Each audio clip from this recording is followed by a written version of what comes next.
Bonjour à tous, merci à vous de nous rejoindre pour Sport Weekend. Voyage aujourd'hui autour de la planète sport. Au programme, beaucoup de football. Le dossier de la semaine, c'est Zlatan qui a déclaré que sans lui, la Coupe du Monde serait terne. Et enfin, des surprises, des belles émotions et surtout les résultats sportifs de ce week-end. Avec moi sur ce plateau, Elinor Lalo.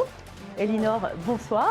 Et puis je vous rappelle que cette émission est interactive. Vous pouvez envoyer vos coups de cœur ou bien vos coups de gueule sur le compte Twitter @i24News Sport. Julien Baloul interviendra tout au long de cette émission. Allez, comme promis, on commence par du football. 14e journée de Ligue 1 en France. Le PSG gagne encore 3-0 face à Reims. Zlatan Ibrahimovic a été immense avec une but et une passe décisive. Belle victoire de Lille contre Toulouse, 1-0. De son côté, Marseille se reprend et gagne à Ajaccio 3-1. Au classement, donc, le PSG prend le large. La série de victoires de Lyon est stoppée par Valenciennes. Match nul à partout. Les Guns sont 6e. Un week-end de match nul puisque Montpellier, Guingamp, Rennes, Bordeaux et Sochaux-Bastia se sont tous séparés sur un score de parité. Un partout. À noter les belles performances des promus cette année puisque Monaco, Nantes et Guingamp sont dans la première partie du tableau.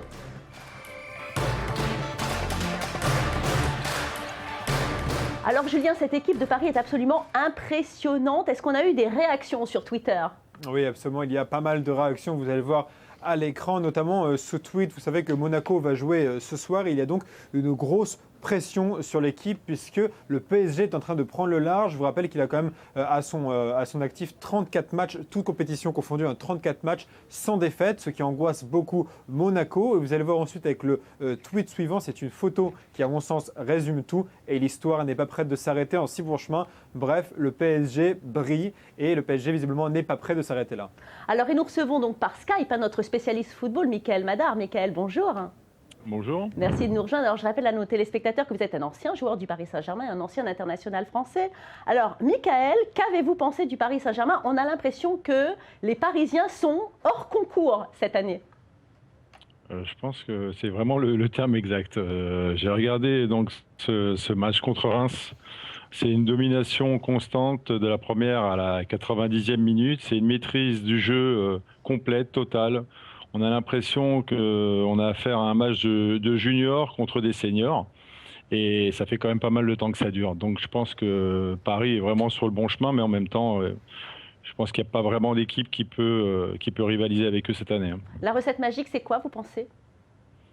Je pense que c'est ce système de jeu avec 3 milieux défensifs, avec Verratti, Thiago Silva et Matuidi. Et bon, surtout avec une attaque comme Cavani, Ibrahimovic. De toute façon, on peut mettre qui on veut devant. C'est quand même des internationaux la plupart. Il y avait un banc de touche qui était extraordinaire, qui était, comme disait la télévision française, plus cher que l'équipe de Reims complète. Voilà, donc c'est vraiment une équipe qui a changé du tout au tout depuis l'arrivée de Laurent Blanc. Alors je pense que quand même Laurent Blanc a contribué à cette réussite, c'est une certitude. Alors c'est vrai que Marseille, qui enchaîne 2 succès d'affilée de leur côté après leur série catastrophique de 7 matchs sans victoire, vous pensez que les Phocéens aussi sont sur leur retour ? Oui, bien sûr, ils sont sur le retour parce que bon, ils ont quand même un effectif assez étoffé et ils ont quand même prouvé qu'ils pouvaient revenir après 2 victoires. Maintenant, c'est vrai qu'ils ont eu un gros passage à vide. Maintenant, faut voir parce que bon, c'est que on n'est pas encore à la mi-saison, donc on peut pas trop se prononcer, quoi. Difficile de tirer des conclusions. Allez, on passe tout de suite au dossier de la semaine. Et donc on revient sur cette rencontre de la semaine. Vous vous en rappelez tous, le Portugal a joué contre la Suède. Ce que l'on retient surtout de ce match, c'est évidemment le triplé de Ronaldo et bien sûr, malheureusement, l'élimination de Zlatan qui ne participera pas à la Coupe du Monde. Elinor Lalo, bonjour. Bonjour. Alors cette absence, c'est quand même, elle a fait de nombreux tweets. On ira tout à l'heure voir Julien Baloul dans la twittosphère, mais elle a surtout fait réagir le principal intéressé qui a été touché dans son orgueil. Et il a de quoi Valérie, puisque Zlatan, la Coupe du Monde, il la regardera comme vous et moi sur son canapé devant sa télé. Alors sans moi, la Coupe du Monde n'aura pas de saveur, a déclaré l'attaquant juste après ce match face au Portugal. Zlatan, on le sait bien, ça n'a jamais vraiment rimé avec modestie. Le joueur, on le connaît, il est grand par sa taille, mais aussi pour son ego. C'est sur le terrain c'est sûr que sur le terrain, c'est un grand joueur, mais il manie très bien le verbe. On appelle ça des zlataneries et toute la presse et la toile en raffole. Mais pour une fois, Valérie, on peut se demander si sa remarque est justifiée ou non. Oui, alors une Coupe du Monde sans Zlatan, ça va peut-être manquer de piquant, Elinor, non? Alors Zlatan, effectivement, Valérie, c'est un des 3 plus grands joueurs du moment, avec Cristiano Ronaldo et Lionel Messi. Son absence est forcément dommageable, mais une Coupe du Monde, ça a son lot de surprises et d'émotions. On aurait aimé qu'il soit là, mais c'est la loi du sport. Si son équipe n'en fait pas partie, c'est qu'elle ne devait pas y être. Personnellement, je préfère voir le Portugal avec 11 joueurs de talent, plutôt qu'un grand Zlatan avec une petite équipe suédoise. Mais Zlatan a raté quand même les 3 dernières Coupes du Monde et puis tous les Euros. Hein. Bon, finalement, c'est pas une nouveauté qu'il ne participe pas à ce genre de compétition, Elinor. Absolument, Valérie. C'était sa dernière chance de jouer une fois dans sa vie un match de Coupe du Monde. Zlatan, on le rappelle, il a quand même 32 ans et pour un joueur de haut niveau, c'est quand même un âge où on s'approche d'une fin de carrière. Alors à présent, tout ce qu'on peut lui souhaiter à Zlatan, c'est de se qualifier pour l'Euro 2016 qui se tiendra à Paris. On lui souhaite. Alors justement, le fait que Zlatan ne participe pas à la Coupe du Monde, ça a dû faire réagir la twittosphère. Julien Baloul.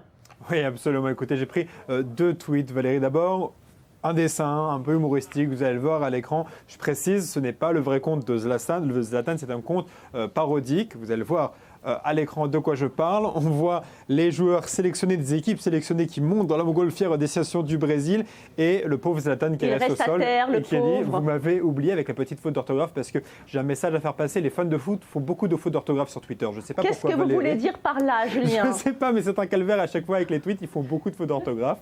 Et enfin, le deuxième message, Zlatan jouera la Coupe du Monde sur sa Xbox. Voilà, c'est la seule manière pour lui de participer à la Coupe du Monde. Donc, beaucoup de moqueries. En fait, la twittosphère ne réagit pas tant à ce qu'il a dit, tant à son élimination qu'au fait qu'il a un ego assez démesuré, comme l'a dit Elinor.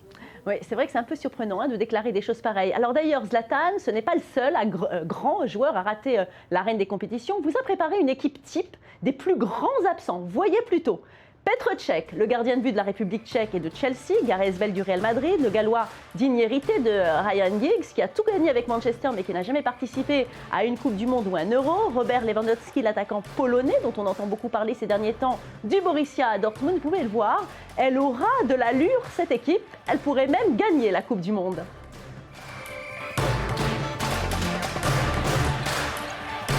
Allez, on passe au football allemand.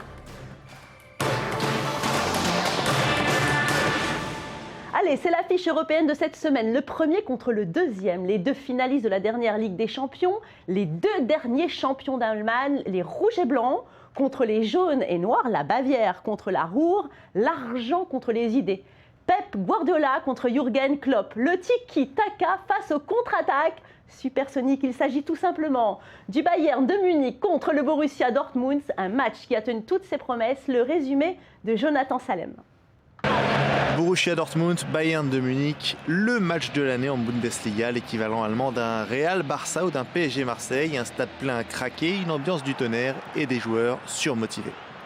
Malgré cela, la rencontre a mis du temps à se lancer. La première mi-temps a montré le visage de 2 équipes sous pression qui refusaient de se découvrir. Quelques belles occasions, mais aucun but en première mi-temps, juste une belle intensité et beaucoup d'engagement physique. Au retour des vestiaires, le tactique payé immédiatement. Le milieu de terrain débloque le match par un superbe enchaînement, contrôle puis pointe. Contraints de réagir au plus vite, les hommes de Jürgen Klopp entament le siège de la surface de réparation bavaroise. Mais à force de se découvrir sans perturber le bloc munichois, ils se font prendre en contre. 86e minute, Thiago Alcantara, rentré en cours du jeu, lance Robben sur une ouverture millimétrée. L'attaquant néerlandais maintient son avance sur les défenseurs et place un lob croisé pour battre Vendefeller. Dans la minute qui suit, le Bayern de Munich produit un nouveau contre parfaitement mené.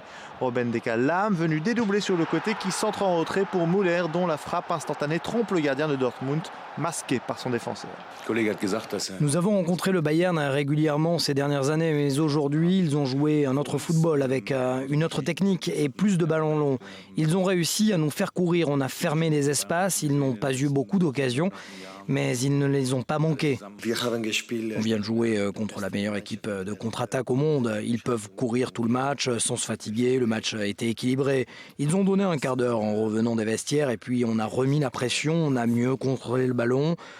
Je tiens à féliciter mes joueurs car il est difficile de gagner à Dortmund. Maintenant, restons calmes et concentrons-nous sur Moscou.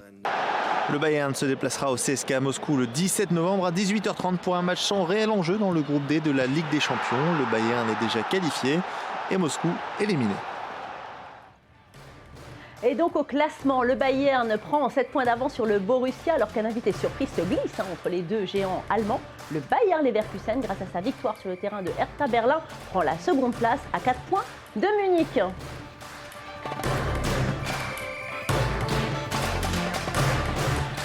Alors, Mickaël Madar, vous êtes toujours par Skype avec nous. Ça y est, le Bayern a fait le break. Alors, Paris en France, Arsenal en Angleterre, le Barça en Espagne, on a l'impression qu'à l'échelle européenne, certaines équipes font le break. À votre avis, est-ce que c'est plié pour le Bayern de Munich ? Je dirais pas plié, mais bon, c'est bien parti pour toutes ces équipes. Mais bon, ça fait quand même quelques années que ça dure. Le Bayern de Munich, c'est très solide. La performance qu'ils viennent de réaliser à Dortmund, c'est assez exceptionnel. Maintenant, on n'est même pas à la mi-saison, donc on peut pas trop se prononcer. Mais bon, vu les effectifs de ces équipes-là, un effectif vraiment étoffé avec des joueurs de qualité, de grands talents, c'est facile à faire tourner et tout le monde peut se reposer. Et voilà, donc ça permet à ces équipes-là d'enchaîner les matchs et surtout les victoires comparé aux autres équipes qui sont toujours obligées d'aligner toujours leurs meilleurs joueurs pour pouvoir gagner parce qu'ils ne peuvent pas rivaliser, ils n'ont pas des bancs de touche comme ces clubs de haut niveau, quoi. Et cette équipe surprise, là, le Bayer Leverkusen, qu'en pensez-vous ? Qui s'est glissé comme le petit poussé ? Je pense que c'est solide. Bon, c'est une bonne équipe, mais on va retrouver, je pense, Dortmund sans problème qui va revenir. Je souhaite surtout que Dortmund se qualifie en Champions League parce qu'ils produisent vraiment un très beau jeu, vraiment attractif pour les téléspectateurs, quoi. Alors on va aller tout de suite dans la twittosphère, on va retrouver Julien Baloul. Alors Julien, cette équipe du Bayern, elle fait rêver quand même, nos internautes. Oui, alors 3 tweets que j'ai sélectionnés à propos de ce match. Tout d'abord, l'un qui résume un peu le reportage de Jonathan qu'on vient de voir. Le Bayern a pulvérisé son rival Dortmund à l'extérieur 3-0 en prenant déjà une option sur le titre de champion. Et ensuite, un tweet très sympa sur les supporters du Dortmund qui apparemment, malgré le fait que leur équipe perde à domicile et 3-0, ils chantent encore pour les joueurs. Donc ça nous change un peu des supporters de l'équipe de France qui ont été un peu ingrats avec l'équipe de France ces derniers temps. On s'en souvient, Valérie, apparemment à Dortmund, ils sont beaucoup plus sympas. Et enfin, le tweet d'un journaliste français, Thomas Hughes, on le connaît très bien, en gagnant 3-0 à Dortmund. Sans lui, le Bayern n'arrange pas les affaires de Ribéry pour le Ballon d'Or. Pourquoi ? Ribéry est l'un des 3 joueurs favoris pour le Ballon d'Or. Or, il n'a pas joué ce match et son équipe a gagné comme lui. Donc visiblement, elle n'a pas forcément besoin de lui pour gagner. Donc certains s'interrogent un peu, est-ce qu'il est le principal candidat, le meilleur candidat pour le Ballon d'Or cette année ? Oui, enfin on dresse quand même un bilan sur une année entière. Merci beaucoup Julien, on se retrouve dans la seconde partie de Sport Week-end pour plus de football et tout de suite un résumé de ce qu'il ne fallait pas rater dans le reste de l'actualité sportive. Restez avec nous. Allez, maintenant, avant de finir cette émission, je vous propose de faire un petit tour de ce qu'il ne fallait pas manquer de l'actualité sportive. Direction le Brésil d'abord. Sous une pluie battante, l'Allemand Sébastien Vettel a encore réalisé un tour de force. Le récent champion du monde vise une 13e victoire cette saison, soit autant que Michael Schumacher en 2004. Et c'est bien parti, puisqu'il s'est adjugé la pole position lors des qualifications de ce 19e et dernier Grand Prix de la saison. On part en France pour de la natation avec les meetings d'automne de Compiègne. Florent Manodou, vous le connaissez, c'est le frère de Laure Manodou. Eh bien, il a écrasé la concurrence lors du 100 mètres nage libre, sans doute vexé par son élimination en papillon. Il a battu le record de la compétition en 46 secondes et 62 centièmes. Belle performance pour le champion olympique. On passe à la voile, la Transat Jacques Vabre, c'est fini. Vincent Rioux et Jean Le Cam sur IMOCA ont franchi la ligne d'arrivée à Itajaí, au Brésil, après la traversée qui a duré 17 jours après leur départ du Havre. Bravo à eux.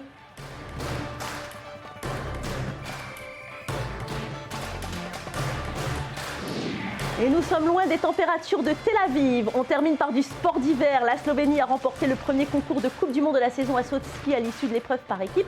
Le vétéran Robert Kranjek a réalisé le plus haut saut en posant sa marque à 141 mètres 500. À noter que la seconde manche a été annulée en raison d'un vent très fort. Le numéro 1 mondial se content de la 5e place.